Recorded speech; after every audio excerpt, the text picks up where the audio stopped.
Okay, you're back on the What's Tea happening Morning here? Show. I really don't know Me neither. because we have these spices in front of us, Okay. and I don't even know what these are called. Okay. Well. In Indonesia, I don't even know what it's called in Okay. Indonesia. Well. You don't know the Indonesian name? Because I'm trying to figure out what the English name is. I think this This is- one is curcuma.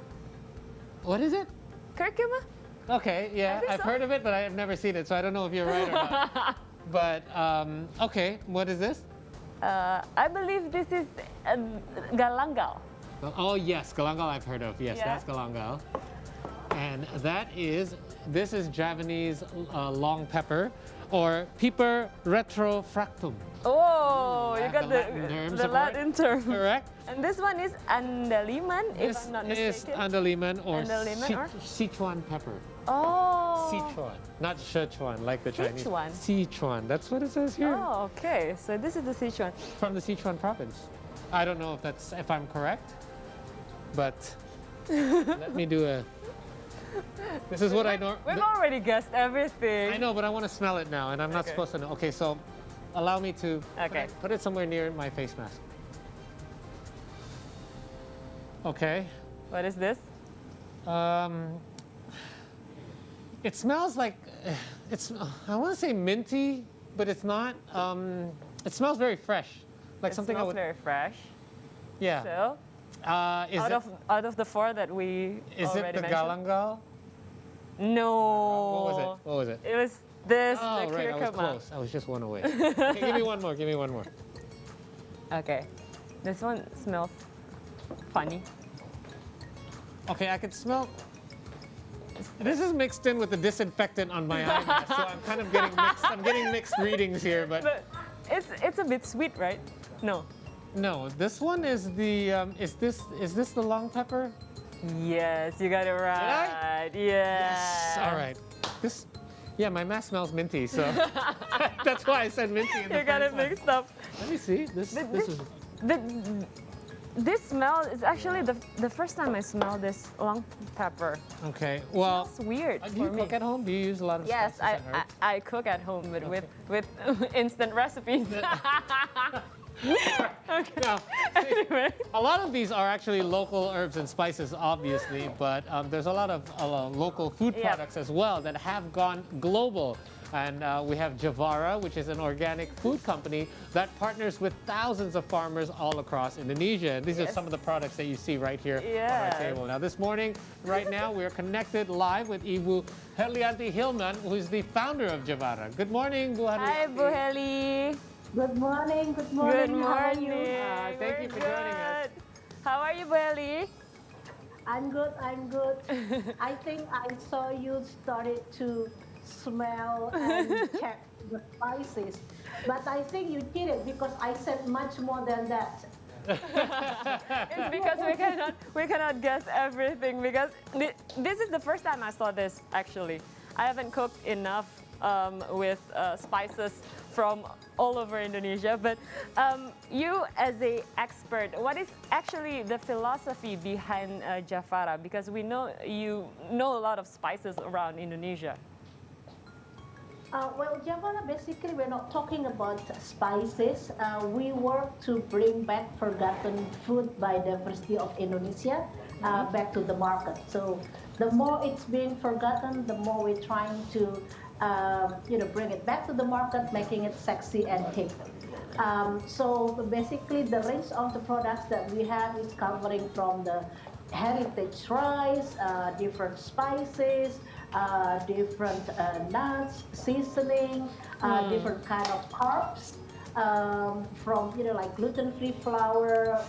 So there are so many different kind of things that Indonesia are very blessed because of our location as an archipelago located in the equator line. And Javara basically it means champion because we are bringing champion products from champion farmers, foragers, fishers, and food artisans from across archipelago. Right. Well, obviously, this is not the first time I have seen Javara. I actually came across Javara one day by accident a couple of years ago. I remember I was looking for particular, I wasn't looking for anything in particular, but I was looking for a salt. And I like to make my own popcorn at home, and I cook it on the stove. And I wanted something that wasn't just salt. And I found a seasoned salt. I don't know if you know exactly what I'm talking about, but there was a seasoned salt that and I loved it. This thing went perfect with my homemade popcorn. I don't make my microwave popcorn. Is it sea salt? No, it has some seasoning in it, and I cannot find anything like it. It was so unique on its own, so that's why I know Javara, and that's why I remember it. I kept going back for it. What, apart from making unique products, what makes Javara itself different from other products on the market?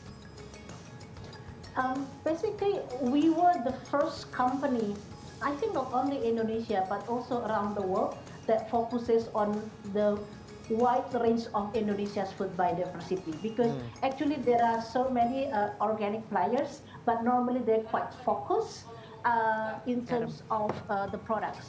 But what we do is we combine tradition, heritage, and technology and branding.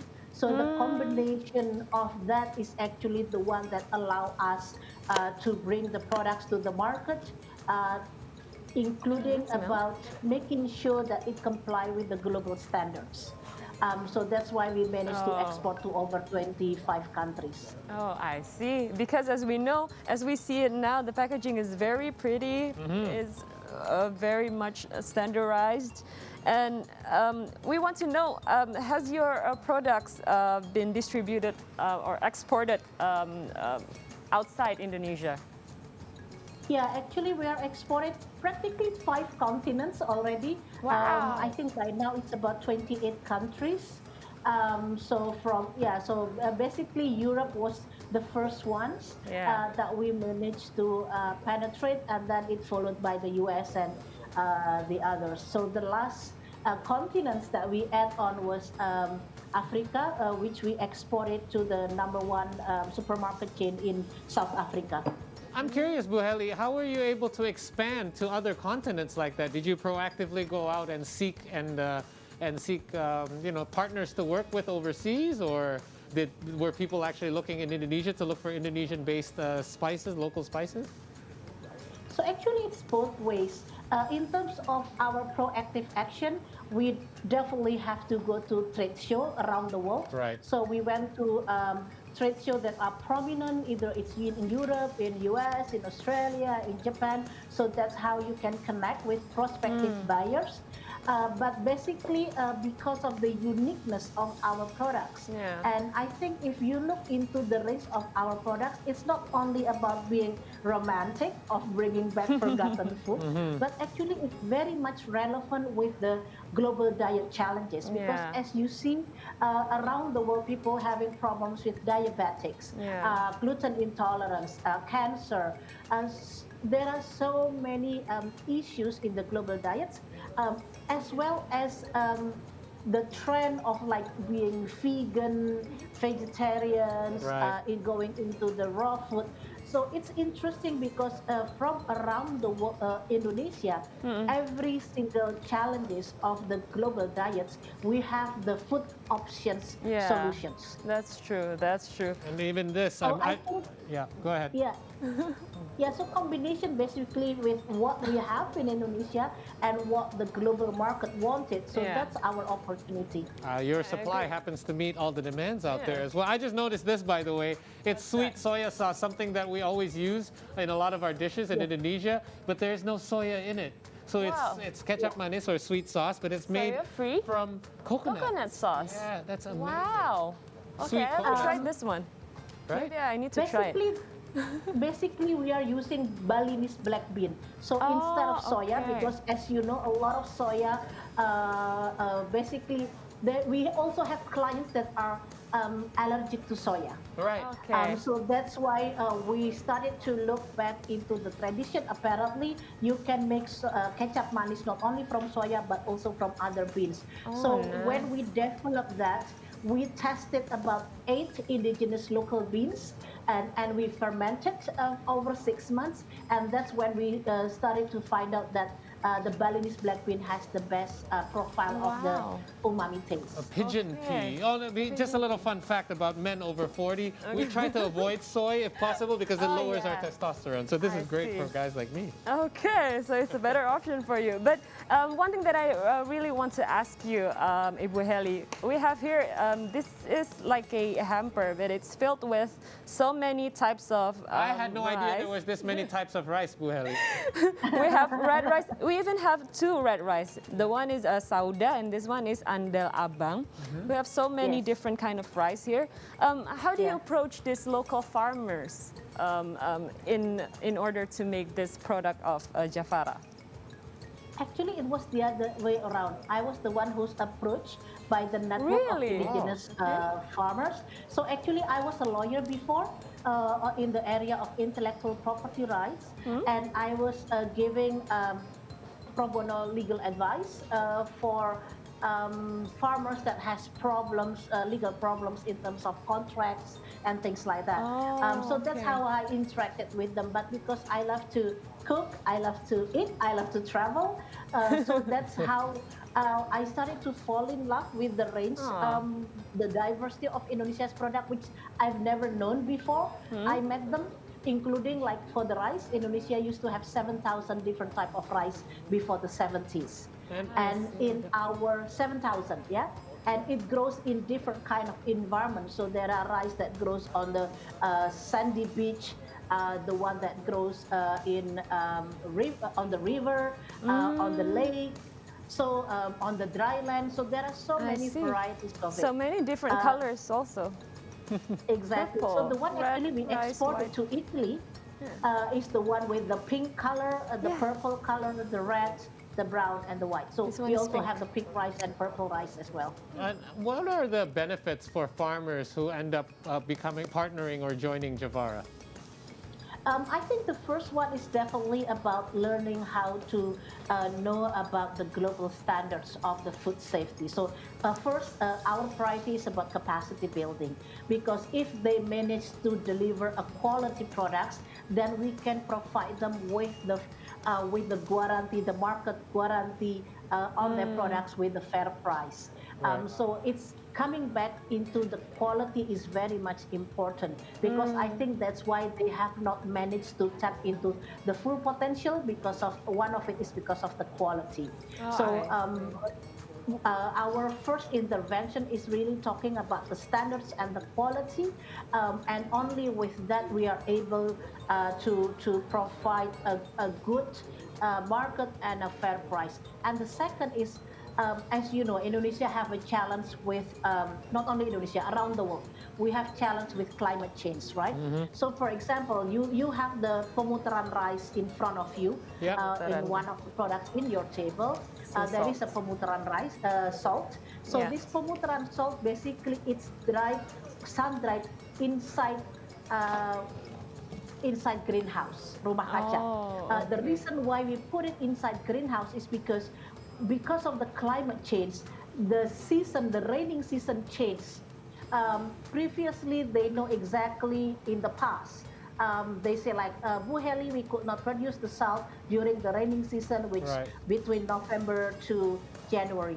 But now, even June, the rain still comes. Sure. So it's very difficult for them to have a sustainable production in terms of the salt because of the climate change. By doing it inside a greenhouse, they can produce all year long, because inside the greenhouse, even when it's raining outside, they can still dry. And inside that, during raining, is about 32 Celsius. So it's very hot. And if outside is a hot sunny day, it will be 72 degree inside Celsius. Well, so I suppose is there sort of I don't know what to call it, training or educational programs as well between Javara and the farmers in order to implement these systems that they may not be aware of, or maybe providing certain tools to help them in regards to harvesting and adjusting to this climate changes? Yeah, so not only climate change, but also adjusting to the global standards. So, for example, in addition to the capacity building trainings of the standards, we also provide them with the organic certification support and as well as machinery. So, for example, when we export coconut sugar, for example, it's very obligatory that we have a metal detector to make sure that there is no contaminants of the metal in the product. Right. And a good equipment for metal detector normally is a European brand. It's very expensive. It's about like 200 million, 250 million. Wow, okay. So what we did is we buy it first for them, and we give the metal detector to them, and then they will install the machinery, and we cut it from the invoice. So each time they deliver the products, there is an installment of the machinery that we buy for them in advance. I see. I see. Bu Heli, one thing that I'm curious about is you have explained that weather would be one of the things that will affect all the products of Javara. But will your products, the variation of your products, will be impacted by the weather condition in Indonesia because of these farmers? So I think risk mitigation is always have to be developed, because I think the risk is not only in terms of the climate change or the weather, but also other ecological issue as well as the market risk. So that's why it's very important for us to have a strategy. So for example, when we work with coconut sugar farmers, we cannot work with only one region. We have to work with several regions, because for example, the rainy season comes differently between one region to another. So if you cannot have enough supply from one region, we can still get it from a different region. So another example is like, for example, one container of coconut sugar is equal to work with 125 farmers. So if I need 5 containers a month, so I have to work with 750. But because of the risk of the crop failures, either climate change or others, so we add on, like we certified 1,000 or 1,500 coconut sugar farmers. So we have to have a buffer to allow us to supply the market sustainably. Right. One last question before we let you go, Bu Heli. I'm curious. You mentioned being vegans. There's a lot of vegans out there now. A lot of people are practicing certain health fads and trends and diets. There's this thinking that sometimes if you want to get certain products or certain types of ingredients, you need to get it from outside of Indonesia. For example, shirataki. We hear people eating a lot of shirataki, and we have to get brands from outside of Indonesia. And maybe one of the reasons is because we don't have that particular product here.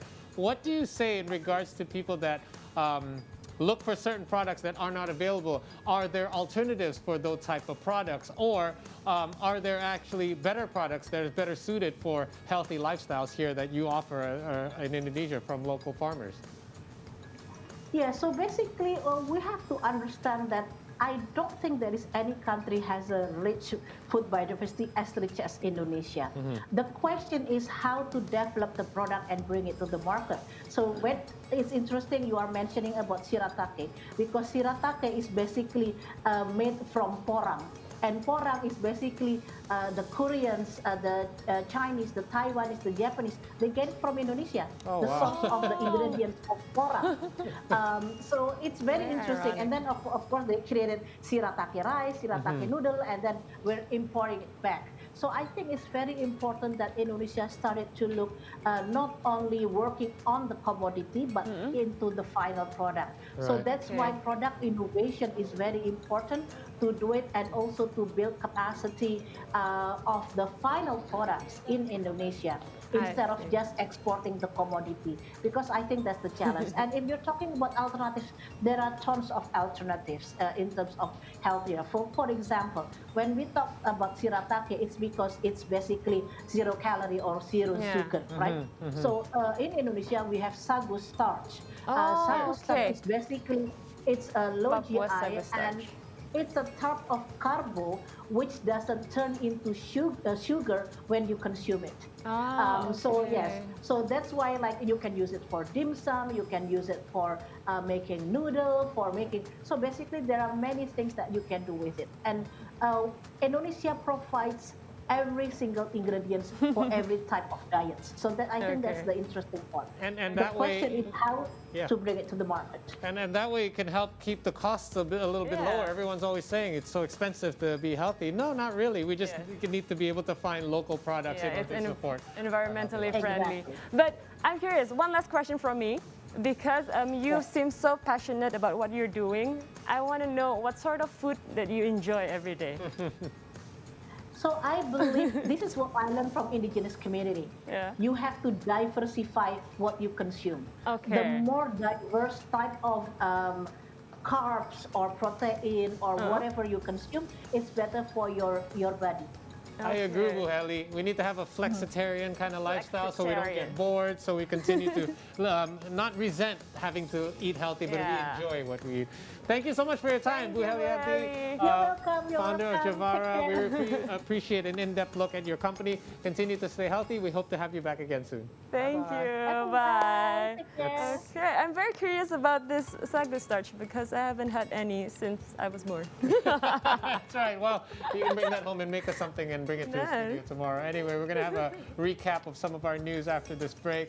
And we also encourage you not to forget, if you're not already following all of our socials, please do so at See Today News. We're also on YouTube there for your daily dose of information. We'll be right back after this break.